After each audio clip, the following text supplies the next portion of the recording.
Praise the lord. ఈరోజు Bible ధ్యానము టీ కోపాలోని తుఫాను. తన పుడిసిటిలో జలములు కొలిచిన వాడెవడు? యెషయా గ్రంథము 40వ అధ్యాయము 12వ వచనము. శ్రమల మార్గము గుండా ఎవరైతే వెళ్ళుచున్నారో అట్టి వారికి ఈ వాక్యము మహాధైర్యమునిచ్చును. దేవుని వాక్యములో నీవు జలములలో పడి దాటునప్పుడు నేను నీకు తోడైయుందును, నదులలో పడి వెళ్ళునప్పుడు అవి నీ మీద పొర్లి పారవు.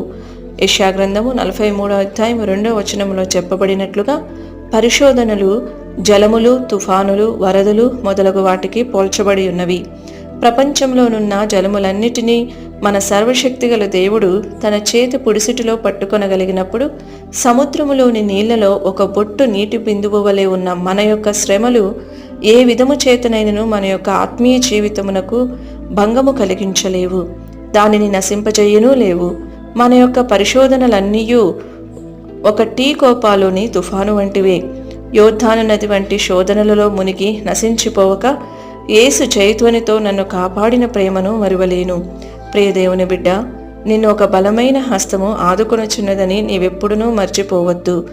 నీతి అను నా దక్షిణ హస్తముతో నిన్ను ఆదుకొందును. యెషయా గ్రంథము 41వ అధ్యాయము 10వ వచనము.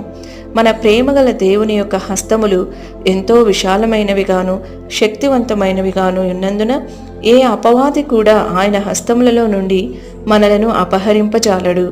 మన చిన్నతనము వైపు చూచుటకు బదులు మన దేవుని యొక్క గొప్పతనము వైపు చూచెదము కాక, మన బలహీనతను చూచుటకు బదులు మన దేవుని యొక్క బలము వైపు చూచెదము గాక.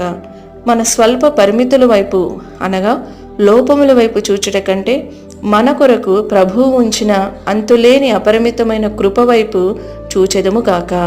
కీర్తనాకారుడు చెప్పిన విధముగా మన జీవితములను కూడా అద్భుతమైనవిగా మార్చగల గొప్ప మహాత్మము గల అద్భుతవంతుడైన దేవుడు మనకున్నారు. ఆమెన్. ఈ వీడియో యొక్క పూర్తి స్క్రిప్ట్ కావాలంటే దయచేసి డిస్క్రిప్షన్లో చూడండి. ఈ వీడియో ఆంగ్లము మరియు హిందీ భాషల్లో కావాలంటే ఛానల్ను సబ్స్క్రైబ్ చేయండి మరియు వీడియోలను క్రమంగా అనుసరించండి. Praise the lord.